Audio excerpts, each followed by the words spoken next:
Bonjour à toutes et à tous, j'espère que vous allez bien. Aujourd'hui pour cette nouvelle vidéo, on se retrouve pour le résumé de l'étape 6 de la Vuelta 2019, du Tour d'Espagne 2019.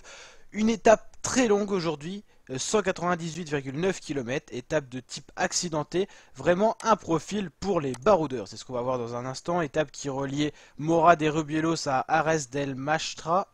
Le profil de l'étape avec une première partie très vallonnée avec un enchaînement d'une difficulté en deuxième catégorie, le Puerto de Nogueruelas, ensuite le Puerto de Lineras, troisième catégorie, après un peu plus de plats, même des faux plats descendants pour descendre au sprint intermédiaire, et après la dernière partie de course assez vallonnée avec une côte de troisième catégorie et une arrivée en altitude à 1195 mètres à Ares del Maestra et une ascension classifiée en troisième catégorie.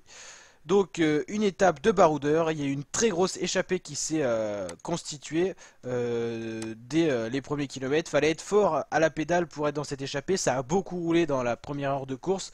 On va un petit peu essayer de voir qui y avait dans cette échappée. Donc c'est parti. Alors dans cette échappée on avait des coureurs tout simplement comme Davide de la Cruz, Bruno Amirai, Dorian Godon pour les Français, pour FDJ et AG2R la mondiale, Jesus Herrada, on avait aussi Dylan Tuns, Robert Resing, Powell Poljanski, Nelson Oliveira, Gianluca Brambilla, Tsabo Grimay, Tadej Pogačar n'était pas dans l'échappée lui. Donc voilà pour les hommes d'échappée. On peut rajouter dans cette échappée encore d'autres coureurs comme Robert Resink, on a dû le citer d'ailleurs. En tout cas il y avait pas mal de monde, des coureurs comme Dylan Tuns, Robert Resink, tout ça c'est quand même des coureurs qui grimpent relativement bien. TJ Van Garderen également dans l'échappée, ça fait du beau monde. C'est donc l'échappée, comme vous pouvez le deviner, qui s'est disputé la victoire d'étape dans l'ascension finale, qui est une ascension, faut le souligner, assez roulante. C'est pas forcément les meilleurs grimpeurs, les coureurs les plus fins qui étaient avantagés, mais des coureurs qui roulent bien dans les bosses, quoi. C'était du 5-6% de moyenne pour ceux qui connaissent. Donc ça a donné lieu donc à diverses attaques, des coureurs français aussi qui étaient présents dans l'échappée, Bruno Amirai, Dorian Godon. C'est finalement Dylan Tuns et Jesus Herrada qui ont pu s'extirper du groupe de tête. Dylan Tuns lui a beaucoup roulé en duo avec Jesus Herrada parce que lui visait le classement général et le maillot rouge car c'était un des coureurs les mieux placés de l'échappée au général.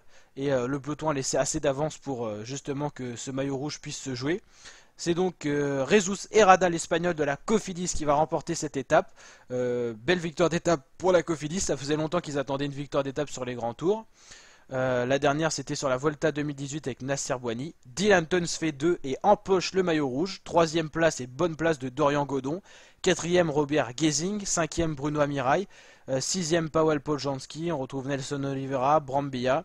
Davide de la Cruz qui était le coureur le mieux placé au général dans l'échappée n'a pas réussi à suivre Dylan Tuns, donc il ne prendra pas le maillot rouge mais va se replacer quand même au général. Mais il a quand même perdu 50 secondes dans la dernière montée sur Dylan Tuns. Grimay. Pogačar lui a attaqué dans le groupe des favoris. Ils sont arrivés à 5,42 après. Pierre Latour bien classé, Quintana, Angel Lopez, Valverde. A noter que Pogačar a 2 secondes d'avance sur le groupe des favoris. C'est quand même à souligner, c'est qu'il avait les jambes. Roglic, Masca, Chavez, tout ça, ils sont tous arrivés dans le même groupe. Un peu plus loin, Higuita, qui est pas fantastique cette année. Yon Izagirre, tout ça, ils ont perdu un peu de temps. Au niveau du général, beaucoup de changements, comme vous pouvez vous en douter. Dylan Tuns prend le maillot rouge. Davide de la Cruz pour la Ineos se replace dans le général, mais on va pas se le cacher, il a pas les jambes et cette place il aura du mal à la tenir dans des étapes de montagne. Mais quand même deuxième, donc un coureur de la team Ineos qui se ressaisit quand même parce que la team Ineos c'est une Vuelta totalement loupée. Tous les coureurs qui envisageaient le général dans cette équipe avaient perdu le général. C'est plus le cas avec de la Cruz, mais il a pas les jambes, on va pas se le cacher. Perdre 50 secondes sur Dylan Tuns alors qu'il est censé quand même être possiblement leader, Davide de la Cruz, que Dylan Tuns c'est plus un baroudeur grimpeur qui peut viser des top 20 sur un grand tour. Mais ça monte un état de forme pas bon et je pense pas qu'il fera un top 10 sur cette Vuelta. On sait jamais s'il retrouve les jambes, mais j'y crois pas, personnellement. Troisième Miguel Angel Lopez, quatrième Primoz Roglic, cinquième Quintana, sixième Robert Resing qui se reclasse également, le coureur de la Jumbo Visma, ça fait un de plus dans le top 10 pour la Jumbo. Valverde, Chavez, Machka, Pogačar qui est dans le top 10, Kelderman, Latour 12e. Nieve, Bennett, Andrés Higuita, Haru, Oscar Rodriguez, et là vous allez m'épargner le nom parce que je pourrais difficilement le prononcer correctement, Guerrero, Felipe Martinez Poveda et Nicolas Hédé. A remarqué un général très correct pour Nicolas Hédé, le coureur français de la Cofidis. A noter dans cette étape les abandons de Nicolas Roche sur chute, l'ancien maillot rouge qui n'était pas maillot rouge sur cette étape. Également Rigoberto Urán, Hugues Carty et encore un autre coureur de la Movistar, je crois que c'est Prades sans dire de bêtises. En tout cas, il y a eu pas mal de chutes, il y a eu la chute également de TJ Van Garderen, beaucoup d'abandons.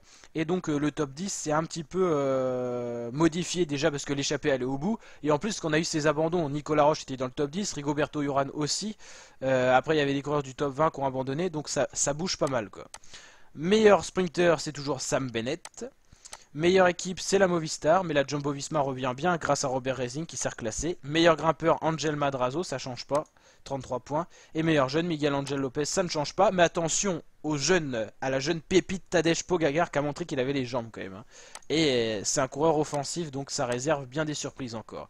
Allez, j'espère que cette vidéo vous a plu. Celle qui n'hésitez pas à bombarder la barre des likes et à vous abonner à ma chaîne YouTube pour d'autres vidéos de ce genre. Allez, ciao!